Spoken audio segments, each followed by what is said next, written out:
2026년 새해를 맞이하여 하나님 앞에 예배하러 나오신 여러분 진심으로 환영하고 축복합니다. 올해는 병원년입니다. 지난해는 무슨 해였을까요? 아무도 모르시나요? 엊그제 지난해에는 무슨 해였습니까? 그렇죠. 우리 하은이 한 달란트. 네. 지난해는 을사년이었습니다. 그래서 우리가 을신년스럽다는 말을 들어보셨죠. 을사년스럽다는 그런 말입니다. 그것이 이제 어휘가 부연형이 되어서 을신년스럽다 이제 그렇게 말하는데 1905년에 우리 조선이 외교권을 강탈당하는 일제에 의해서 그런 아픔이 있었죠. 그런 역사가 있었습니다. 올해는 병오년입니다. 제가 지난해 올해가 병오년이라는 사실을 제가 알고 이런 기도를 했습니다. 하나님, 병오년에는 오병이어의 기적이 우리 예수 소망교회에 일어나게 하옵소서. 아멘. 오병이어의 기적이 뭔지 여러분 아시죠? 그런 기적이 일어나게 하옵소서. 올해는 하나님께서 기뻐하시는 그러한 우리가 하나님께 집중하는 삶, 하나님의 은혜를 경험하고 하나님의 그 천국을 또 소망하면서 우리가 또 경건하게 끝까지 믿음의 길을 잘 달려갈 수 있는 은혜가 우리 모두에게 임하기를 축복합니다. 오늘 성경은 이 불의한 시대에 이 음란하고 악한 시대에 어떻게 살아가는 것이 지혜로운 삶인가에 대해서 성경은 우리에게 알려주고 있습니다. 어떻게 이 악한 세대에 불의한 시대에 믿음을 지킬 것인가 거기에 대해서 우리가 함께 살펴보기를 원합니다. 자, 첫째 시작. 질투하지 말아야 합니다. 누굴 보고 질투하지 말아야 될까요? 악인이 형통한 것을 보고 우리는 질투하지 말아야 됩니다. 시편 73편은요 아삽이라는 사람이 지은 시인데 시편은 모두 150편으로 되어 있죠. 다윗이 73편을 지었습니다. 그리고 그 다음 많이 지은 사람이 아삽인데 13편, 아삽이 12편을 지었죠. 그런데 이 사람은 뭐하는 사람인가? 다윗과 솔로몬 시대에 이 사람은 이 성전에 소위 말하면 이 찬양대 대장이었습니다. 시인이기도 했죠. 그런데 이제 찬양을 하면서 하나님께 영광을 돌린 그러한 사람이었습니다. 그의 후손들도 찬양대에 많이 서 있는 것을 우리가 볼 수가 있습니다. 그런데 이 사람이 지금 이 시를 짓는 가운데서 지금 고통하고 있습니다. 왜 고통하는가? 하나님이 역사의 주관자이신데 어떻게 이 악하고 음란한 사람들이 이렇게 세상에서 번창하고 지위를 얻고 세력을 얻고 살아갑니까? 하나님이 이게 말이 됩니까? 그런 식으로 탄식하고 있습니다. 그것 때문에 너무 아삽이 마음 아파하고 있습니다.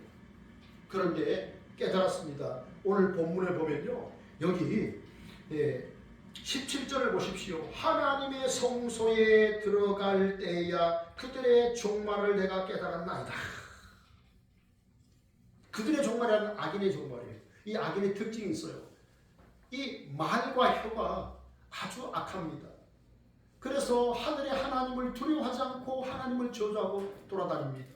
그리고 사람들을 저주합니다. 돌아다니면서 이 말과 혀로 사람들을 또 비난하고 돌아다닙니다. 이게 악인의 특징이에요. 그런데 오늘 아삽이 성소에 들어갔다가 자기가 깨달은 것을 이야기합니다. 뭐라고 말합니까? 그들의 종말을 내가 깨달았나이다 라고 말을 하고 있습니다. 세상에서 여러분 하나님 안 믿어도 부자 될 수 있습니다. 건강하게 더 장수할 수 있습니다. 더 명예롭게 자기 이름 높일 수 있습니다. 그런데 아삽은 그들의 종말을 내가 성소에 들어가서 깨달았다. 성경이 말씀합니다. 예수 그리스도의 재림의 때, 우리 주님 재림의 때, 그게 종말입니다. 그때는요 선한 자와 악한 자가 나눠집니다. 그들에게는요 영원한 멸망이 있습니다. 그것을 성경이 말씀하고 있습니다. 성경은 그날을 향해 또 우리에게 그날을 잘 대비하라고 말씀을 하고 있습니다. 여러분 누가 악인입니까? 누가 불의한 자입니까? 하나님을 생각하지 않는 사람입니다. 그저 자기 이익만 생각하는 사람입니다. 하나님께 감사하지 않는 사람, 그 사람이 다 불의한 자들이고 그들이 다 악한 자들입니다. 이들이 마지막 때에 우리 주님 재림하시는 그때 심판을 당합니다. 멸망을 당합니다. 그게 성경의 약속입니다. 여러분 부자로 살았던 분이 있었죠. 그런데 예수님은 어리석은 부자라고 말합니다. 왜 그렇습니까? 자기만 생각했습니다. 그저 자기에게 아무 문제가 없을 거라고. 오늘까지 살아왔으니 내일도 살아있을 것이라고 생각합니다. 그래서 자기 영혼을 향하여서 내가 이렇게 많은 재물을 가졌노라 기뻐했습니다. 그러나 우리 주님은 그가 어리석은 자라고 오늘 밤에 내가 너의 영혼을 취하리니 그러면 그가 준비한 모든 것이 누구의 것이 되겠는가? 그렇게 힘써 애써 모은 그 재물들은 누구의 것이 되겠는가? 어리석은 부자라고 했습니다. 하나님에 대해서 영원한 것에 대해서 대비하지 못했습니다. 여러분 노아를 한번 보십시오. 노아 시대에 사람들의 수명이 120년이더라라고 하는 말은 하나님께서 그때의 사람의 수명을 120년으로 정한 것이 아닙니다. 오해하는 분들이 있는데 그것은 노아가 그때부터 120년 동안에 살면서 방주를 지은 그 시기를 이야기를 합니다. 여러분 노아는 아내와 그의 세 아들들 그리고 그 며느리들 8명이 노아의 방주를 지었습니다. 120년 동안에 비가 한 방울 오지 않는 그곳에서 그 거대한 배를 지었을 때 사람들이 얼마나 노아를 조롱했을까요? 아니 왜 비도 오지 않는데 왜 이렇게 큰 이런 배를 짓느냐고. 그러나 노아는 그들을 원망하거나 불평하지 않았습니다. 그저 묵묵히 계속해서 하나님의 말씀대로 하나님이 보여주신 방법대로 방주를 예비했습니다. 그래서 홍수가 터지고 그 가족 8명만 살아남습니다. 그래서 새로운 인류가 시작되는 것을 보게 됩니다. 여러분 오늘도 우리가 이 땅에 사는 동안에 잠깐 있을 세상, 잠깐 있을 그 잠시를 바라보지 마시고 늘 영혼을 바라보며 살기를 축복합니다. 아멘. 둘째, 다 같이요. 시작. 항상 주와 함께 있어야 합니다. 항상 주와 함께 있어야 됩니다. 그러면 어떻게 살아야 되는가? 23절 보십시오. 주께서 내 오른손을 붙드셨나이다. 여러분 우리는요 항상 주님과 함께 우리가 살아야 됩니다. 주와 함께 살아야 됩니다. 주 안에 거해야 됩니다. 그래서 주안이라는 그 지역이 참 좋은 것 같아요. 주안, 그죠? 주님 안에 우리가 거해야 됩니다. 끝까지 주님과 함께 하시기를 축복합니다.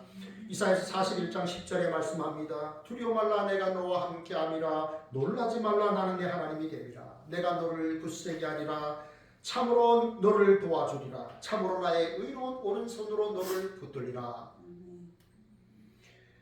여러분 우리 하나님의 손이 우리 눈에 보입니까? 안 보입니까? 하나님의 손이 안 보이죠. 네, 하나님의 손이 안 보입니다. 그래서 유심히 봐야 됩니다.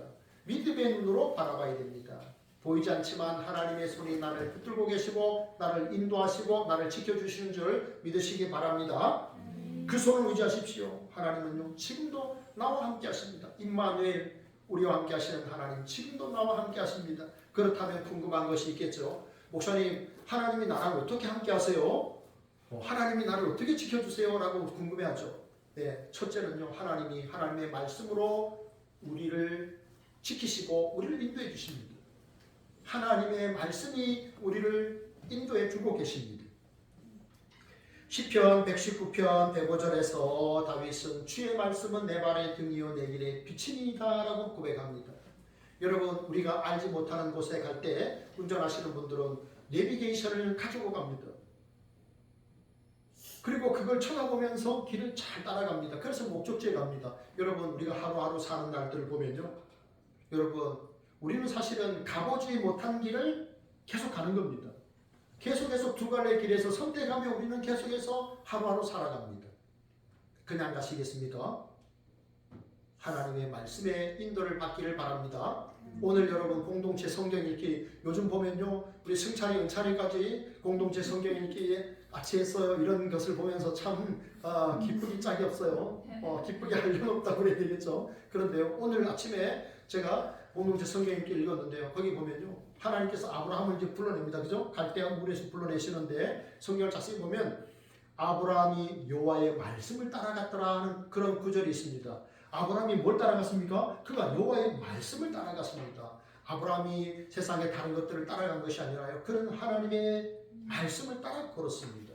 여러분 하나님은 지금도 살아계십니다. 그래서 하나님은 이 하나님의 말씀으로 우리에게 말씀하십니다. 살아있는 사람이 어찌 서로 말을 안 하겠습니까? 살아있기 때문에 말하는 것입니다. 살아있으니까 대화를 나누는 것이죠. 하나님이 살아계시니까 우리와 대화를 나눕니다. 어떻게 해요? 하나님의 말씀으로. 우리가 성경을 읽을 때 우리는 하나님의 임재를 경험합니다. 하나님을 만나는 겁니다.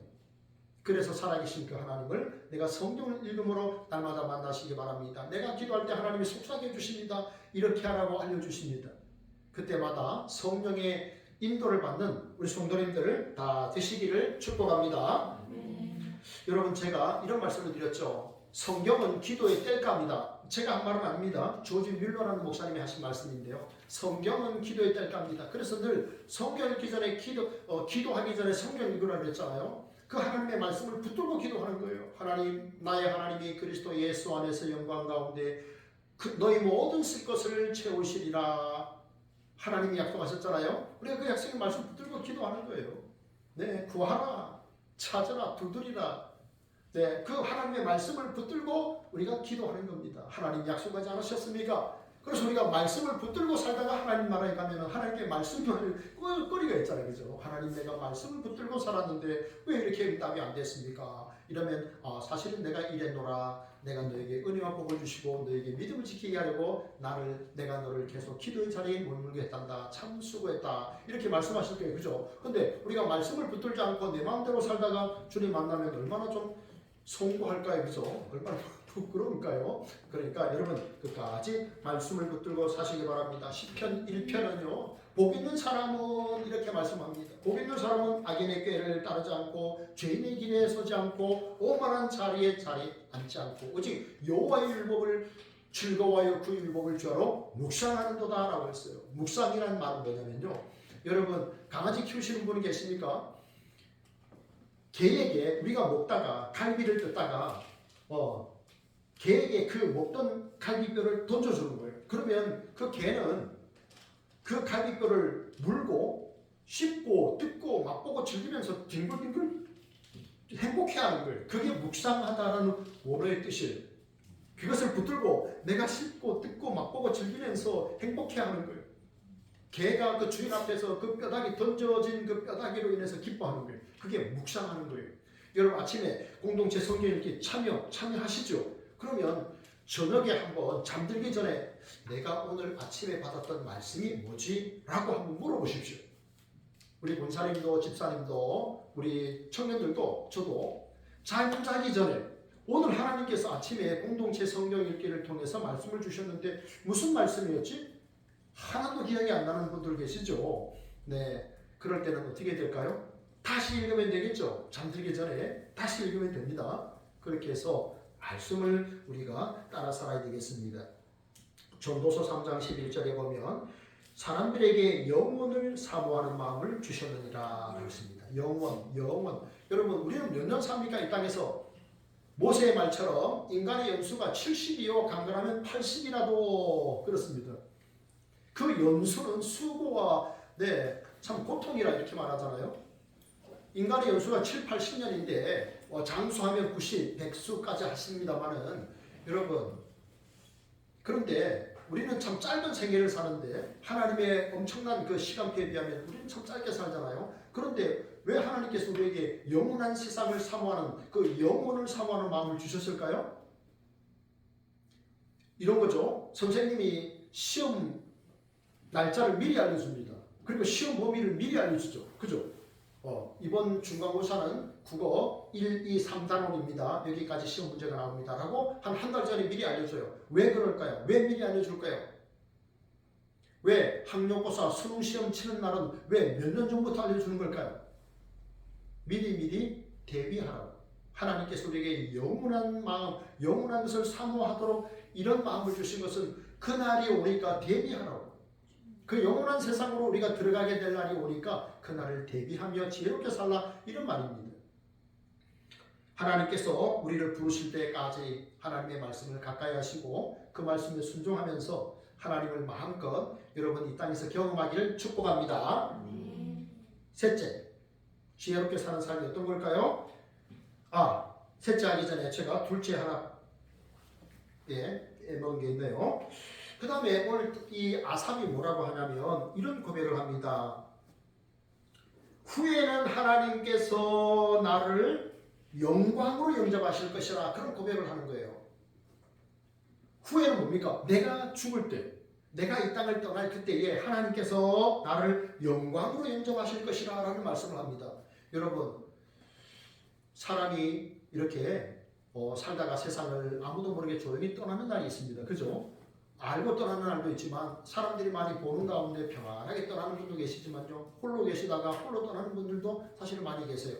어쨌든 그런 날이 우리 모두에게도 옵니다. 그런데 아삽은 뭐라고 하냐면 주님께서 후에는 나를 영광으로 영접하실 것이라. 여기 영접한다는 말은 받아들인다는 건데요. 이 단어는 구약 성경에 어디서 쓰였냐면 에녹과 엘리야가 하나님의 나라에 들어갈 때 하나님께서 그들을 받아주셨다라고 말을 하고 있어요.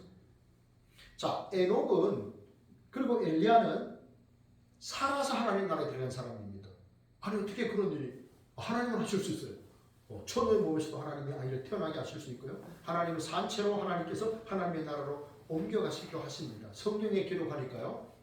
그런데 엘리야가 하나님의 나라에 들어갈 때 보면요. 불말 불병거가 옵니다. 말과 병거가 막 불타고 있어요. 근데 거기에 엘리야를 태워서 하나님께서 그 하나님의 나라로 데려가십니다. 이때 받아들인다, 영접한다는 말을 썼어요. 그런데 아삽이 그런 고백을 합니다. 하나님께서 후에는 영광으로 나를 영접하실 것이다. 여러분은 혹시 나도 좀 초대를 받았으면 하는 그런 생각이 있는 그런 자리에 초대를 못 받거나 혹은 초대를 받았는데 너무 형편없는 대접을 받아서 실망한 적은 없습니까? 근데 오늘 아삽은 후에는 하나님이 나를 영광으로 받아들일 것이다. 영광 가운데 날 영접해 주실 것이다. 사도 바울도 그렇게 말하죠. 이제 후로는 내가 달려갈 길을 다 마쳤으니 이제 후로는 하나님께서 나를 위하여 의의 면류관을 예비하셨으니 의의 면류관이 자기에게 예비되어 있다. 그렇게 말씀합니다. 그런데 나뿐 아니라 주의 재림을 사모하는 모든 사람들에게도 의의 면류관이 예비되어 있다. 이렇게 사도 바울이 고백을 합니다.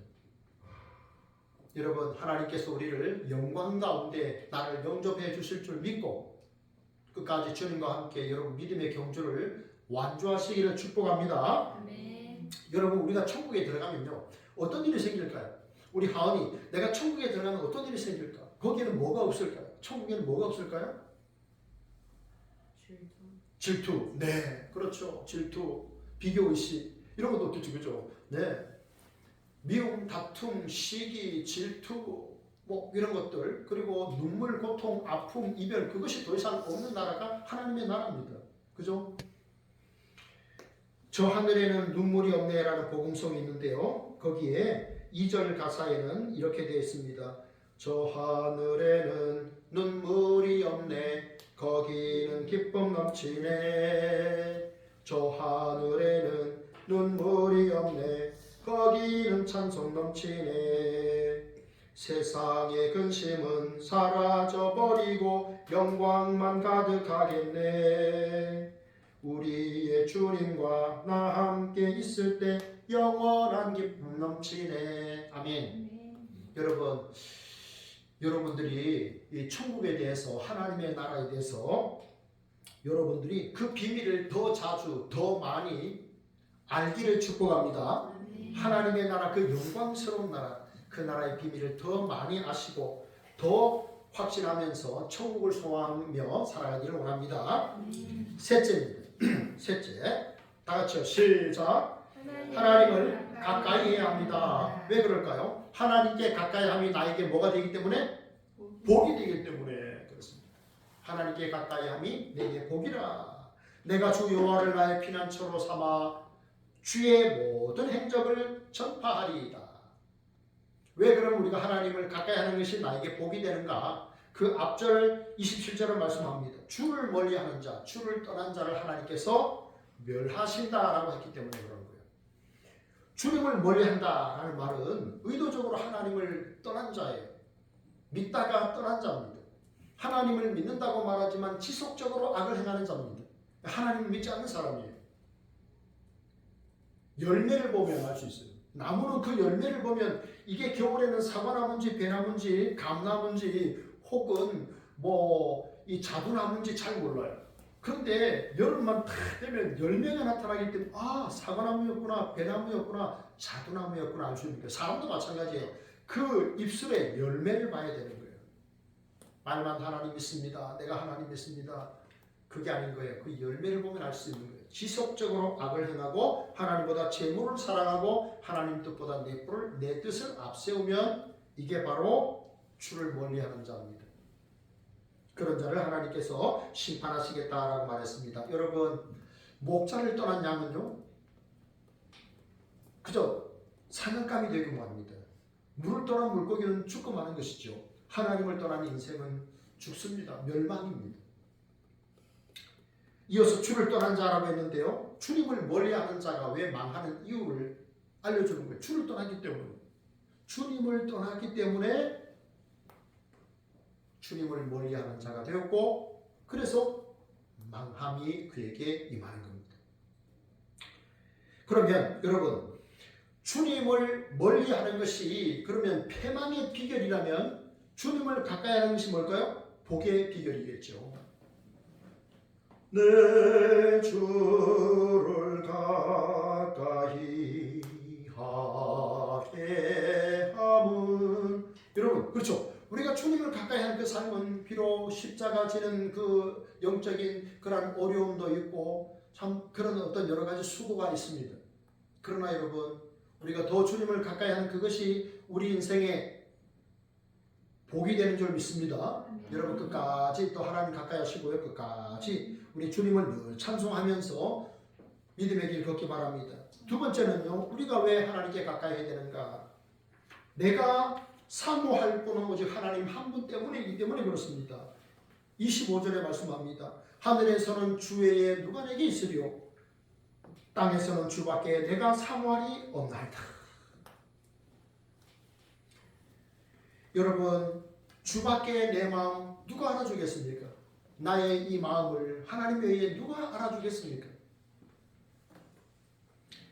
여러분, 끝까지 내 인생을 붙드시고 나를 아시고 나를 인도하시는 분은 하나님뿐이심을 여러분 믿으시기 바랍니다. 네. 여러분, 그런데 우리가 믿는다라고 말하지만 이 믿음은요, 여러분, 저절로 자라지 않습니다. 우리 아이들이 태어나면 아무것도 둘 수 있는 그런 게 없죠. 그런데 이제 시간이 지나면서 점점 아이들이 자라면서 아이들이 움직이기 시작하고 물건을 움직이기 시작합니다. 물건을 나르기 시작하죠. 그러면서 손과 다리에 근육이 생깁니다. 운동을 통해서도 이것이 근육이 생깁니다. 그래서 이렇게 몸이 튼튼해지는 겁니다. 믿음도 마찬가지입니다. 말만 믿습니다 해서 우리의 믿음이 자라는 것이 아닙니다. 작은 순종이 반복적으로 이어져야 됩니다. 그 순종의 연속이 우리의 믿음을 만들어냅니다. 그래서 큰 믿음이 되는 것입니다. 여러분, 큰 믿음 갖기를 축복합니다. 옛날에 어떤 부자가 있었는데요, 이 부자가 돈은 많은데 자식은 없고 시간은 많고 돈도 많고, 그래서 어느 날 말을 타고 여행을 했는데 가다 보니까 한 이제 그 사람을 만났는데 이제 거지를 만났대요. 아주 남루한, 그리고 이제 한쪽 다리는 이제 절었어요. 한쪽 다리는 절었어. 아주 참 남루해요. 그런데 이 사람이 막 춤을 추고 기뻐하는 거예요. 그래서 이 부자가 말에서 내렸어요. 왜 그대는 그렇게 기뻐하는가? 라고 물었다고 합니다. 그러니까 뭐라고 했냐면, 내가 동물이 아니라 사람으로 태어난 것이 기뻐서 내가 지금 춤을 추고 있고, 두 번째는 내 두 다리 중에 한쪽 다리만 이 장애라서 이 다른 한쪽 다리로 내가 걸을 수 있어서 동서남북 돌아다닐 수 있어서 기뻐하고, 세 번째는 아무도 내 처지를 부러워하는 사람은 없지만 내가 죽어서 천국에 갈 수 있으니 내가 그래서 기뻐서 춤을 춥니다. 이렇게 말을 했다고 합니다.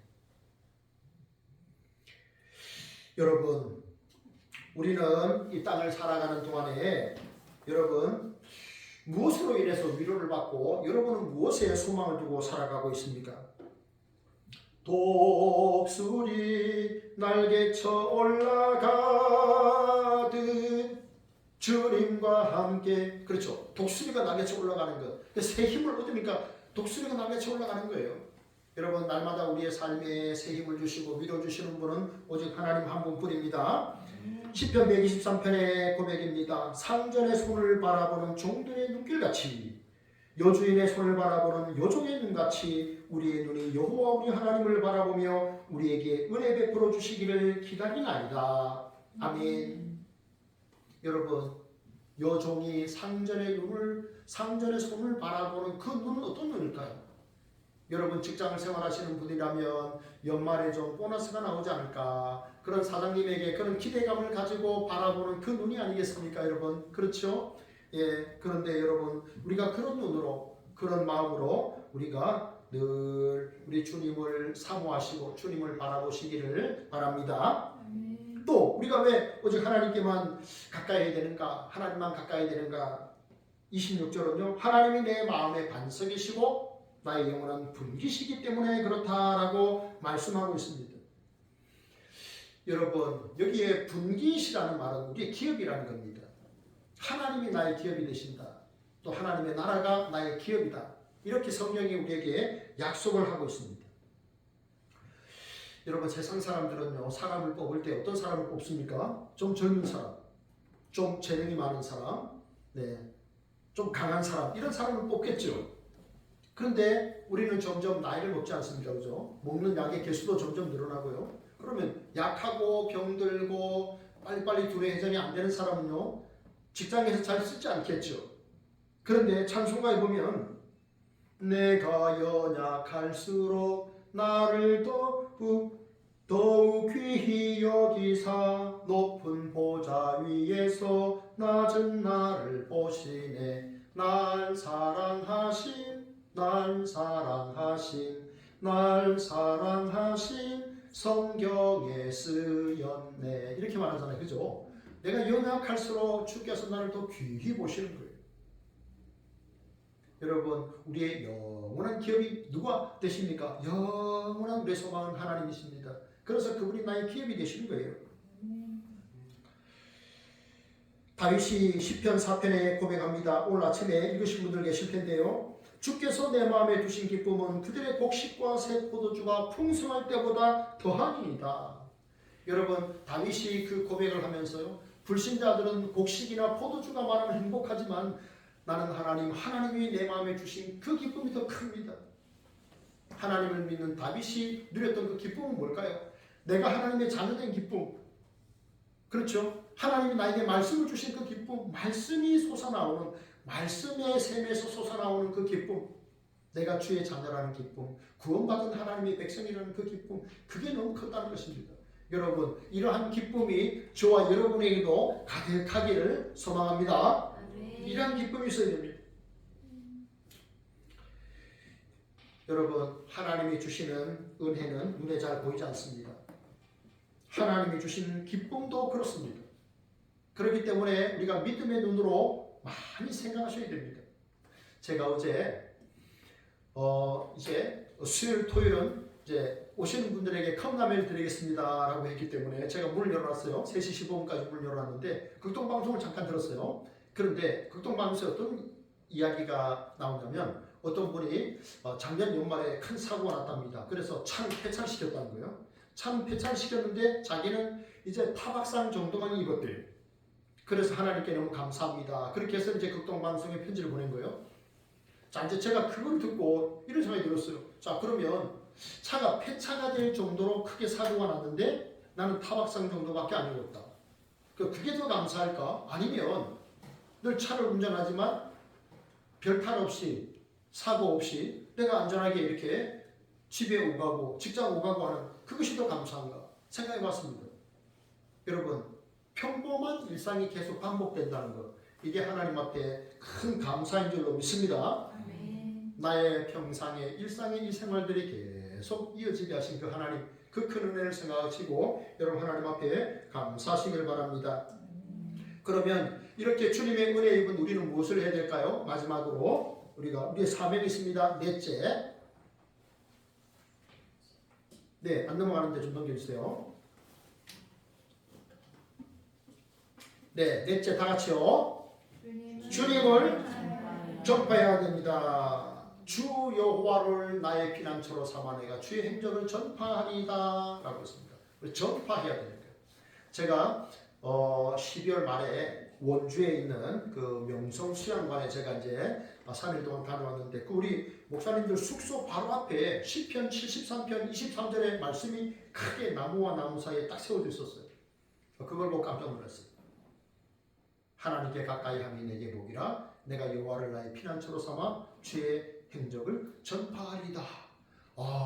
주의 행적을 전파하는 것이 사명이었구나. 그냥 하나님께 가까이 하면 그냥 복을 받는 것이 아니라 이제 내가 여호와를 나의 피난처로 삼아서 내가 주의 모든 행적을 전파하는 일을 해야 되겠구나. 그런 생각을 내가 그 기도원에서 또 하게 되었습니다. 여러분, 오늘 아삽이라고 하는 시편 기자는 내가 여호와를 나의 피난처로 삼겠다라고 했습니다. 그럼 나는 하나님께 소망을 두고 내가 그렇게 하나님을 믿는 믿음으로 살겠다는 고백을 했는데요. 세상 사람들은요, 무엇을 의지할까요? 세상 사람들은 돈과 인맥과 권력이죠. 그래서 어떻게든 그런 사람들에게 줄을 대려고 이렇게 애를 씁니다. 그런데 여러분 생각해 보세요. 정말 우리가 돈과 인맥과 권력은 믿을 만한 것이 되는가? 과연 믿을 만한 것이 될까요? 그렇지 않습니다. 한순간에 수틀리면 깨지는 것이 인간관계고 권력이고 그렇습니다. 한순간 수틀리면 감옥도 가고 어려움도 겪고 참 형편없는 그런 일을 당하기도 합니다. 그렇기 때문에 여러분 돈, 인맥, 권력 그거 의지할 바 못 됩니다. 그래서 오늘 아삽은 내가 여호와를 나의 피난처로 삼겠다. 성경이 말합니다. 하나님이 나의 힘이요 하나님 나의 노래요 반석이요 나의 위로라고 말합니다. 하나님 외에 우리가 정말 영원히 삼을 분은 한 계십니다. 여러분 혹시 토끼 효과라는 그런 그 학설을 들어봤습니까? 저도 설교 준비하다가 처음 들었는데요. 미국 조지아 공과대학의 네렌 교수팀이 연구를 했는데 어떤 연구를 했냐면 이제 토끼를 토끼장에다 가둬놨습니다. 그리고 이 고단백에 고지방 그 사료를 먹인 거예요. 토끼는 토끼장 안에 딱 갇혀 있습니다. 그러니까 고지방 사료를 먹었으니까 당연히 콜레스테롤이 높겠죠. 요걸 이제 연구해서 발표를 하려고 했는데 토끼 중에 몇 놈이 콜레스테롤이 정상인 거예요. 아주 혈관이 깨끗한 거예요. 이게 과학적으로 불가능한 것인데 어떻게 됐지? 면밀히 조사해 보니까 그 토끼들 중에 몇 마리는 연구원들이 얘는 은찬이, 얘는 승찬이, 얘는 하은이 이런 식으로 이름을 지어준 거예요. 그리고 그 애들한테는 계속해서 이야기를 했답니다. 똑같이 토끼장 안에 가둬놓고 고지방의 사료를 똑같이 다른 토끼들과 똑같이 먹였는데 그 몇 마리에게는 이름을 불러주고 그 아이들과 눈맞춤을 했다는 거예요. 그랬더니 이 토끼들이 아주 정상이었다는 거예요. 이 토끼 효과 학설이라는 게 바로 그겁니다. 그래서 결론은 뭐냐 하면 관계의 부재. 관계의 부재. 이 관계성이 되면 건강하고 관계가 부재가 되면 건강하지 못하다는 결론을 내린 겁니다. 그래서 이걸 이제 사람들에게도 적용을 했는데요. 미국의 75세 이상의 그 노인들을 대상으로 해서 그분들의 사망 원인을 파악했다는 겁니다. 사망 원인 1순위 관계의 부재였답니다. 관계의 부재. 연세가 많이 드시잖아요. 그러면 어떻게 합니까? 그전에는 연락하는 사람들이 많았잖아요. 그런데 연락하는 사람들이 이제 없는 겁니다. 제 아버지도요. 우리 동네에 내가 좌장이다 그랬어요. 우리 동네에서 내가 나이가 제일 많다 이 말이에요. 그러면 친구들이 떠났다는 얘기잖아요. 그럼 대화할 사람이 없는 거죠. 관계가 부재가 되는 겁니다. 그러면 사람이 병들고 죽게 된다는 거죠. 병들어 죽게 되는 사망 원인 1위가 바로 관계의 부재였다. 연락하는 사람이 아무도 없었다는 것이죠. 여러분, 제가요 언젠가 어디를 가다가 그 현수막을 봤는데 치매 예방의 시작은 만남입니다 라는 그거를 딱 보고요. 굉장히 마음에 와닿았어요. 치매 예방의 시작은 만남입니다. 만남이 치매 예방의 시작인 거예요. 사람들과 만나야 사람들이 치매에 안 걸립니다. 여러분, 운동 안 하시는 분들은요, 뇌가 쪼그라든대요. 과학적으로 증명된 사실이에요. 운동을 안 하시는 분들은요, 뇌가 쪼그라든답니다. 그래서 점점 어려움을 겪는 일이 많다 그래요. 여러분, 치매 이야기를 했는데 사실 영적인 치매가 뭡니까? 내가 하나님을 대면하지 않는 거예요. 하나님과 만나지 않는 거예요. 내가 하나님을 잃어버리는 거예요. 그렇죠? 제가 설교 준비를 하다가 김장한 목사님이 쓰신 책에서 봤는데 전도지 한 장의 구원이라는 예화였어요. 거기에 이런 내용이 나옵니다. 어떤 한 젊은이가 고등학교 때 자기가 목표하는 대학에 가기 위해서 정말 죽을 정도로 공부를 했답니다. 그래서 그 명문 학교에 합격을 했대요. 자, 그런데 합격을 하고 난 다음에 더 이상의 기쁨이 없더랍니다. 희망도 없고 즐거움도 없고 내가 왜 살아야 되나, 내가 왜 이 학교를 다녀야 되나, 그래가지고 술을 마시기 시작했답니다. 그게 만족이 안 되니까 또 여자를 쫓아다녔답니다. 그렇게 인생을 살다가 점점 허망해지는 겁니다. 그러다가 이 아이가 결국은 우울증에 걸렸습니다. 아주 심각한 우울증에 걸렸습니다. 그날도 술을 퍼마시고 그날 이렇게 생각했답니다. 내가 오늘 집에 가면 죽어야 되겠다. 살아야 할 이유가 없다. 이렇게 생각하고 학교 앞을 지나서 집으로 자취방을 가고 있는데 한 젊은이가 전도지를 한 장을 주더랍니다. 전도지가 뭔지 모르고 받았죠. 집에 가서 읽어보니까 결국은 이제 예수 믿고 이제 구원받으라는 거예요. 이제 그래서 이제 교회를 찾아간 겁니다. 근데 예수님이 죽었다고 했고, 예수님 부활했다고 했고, 예수에 대해서 이야기하는데 예수가 왜 죽었는지, 예수가 왜 부활했는지 자기는 모르겠더랍니다. 그런데 하나님께서 또 사람들을 붙여주셔가지고 왜 예수님이 죽으셨는지, 왜 예수님이 부활하셨는지 그걸 알게 됐대요. 그래서 믿게 되었고, 그 사람이 나이가 많이 들었음에도 불구하고 지금도 그 대학생 선교단체에서 대학생들에게 복음을 전하는 그 일을 하고 있다. 그게 바로 전도지 한 장의 구원이라는 그 예화에 나온 내용이었습니다. 오늘 내가 술 먹고 집에 들어가서 오늘 죽어야 되겠다. 내 삶에 더 이상 소망이 없다라고 생각하는 그 아이가 전도지 한 장을 받아들고 예수를 믿고 구원받고 축복의 통로로 살게 된 것이죠. 여러분, 내가 전한 이 한마디 말이, 내가 전한 한마디 말이, 내가 전한 전도지 한 장이 누가 압니까? 한 영혼을 구원할지, 한 가정을 구원할지 누가 압니까? 말씀을 맺습니다. 여러분, 올해가 어떤 해라고 그랬습니까? 올해가 어떤 해? 병오년이라고 했습니다. 예, 병오년, 오병이의 기적이 일어나기를 원합니다. 우리가 내가 먼저 하나님을 사모하고 그 말씀을 가까이 하고 그러므로 내가 복을 받고 한번 복을 받게 하는 그런 복된 한 해가 되기를 진심으로 바랍니다. 기도하겠습니다. 하나님 감사합니다. 병오년 새해를 맞이할 수 있도록 우리에게 은혜 베푸시니 감사합니다. 하나님 아버지, 우리가 이 땅에 살아가는 동안에 하나님을 가까이 하게 하시고 또 영원한 하나님의 나라를 소망하며 또 그 하나님의 나라를 향하여 믿음의 길 계속해서 포기하지 않고 전진하게 하여 주시고 하나님, 그래서 하나님이 함께 하심과 하나님이 은혜 주심을 우리가 경험하게 하시고 영광의 나라를 상속받는 믿음의 사람들로 끝까지 살아남을 수 있도록 은혜를 베풀어 주옵소서. 감사드리며 우리 구주 예수님 이름으로 기도합니다. 아멘.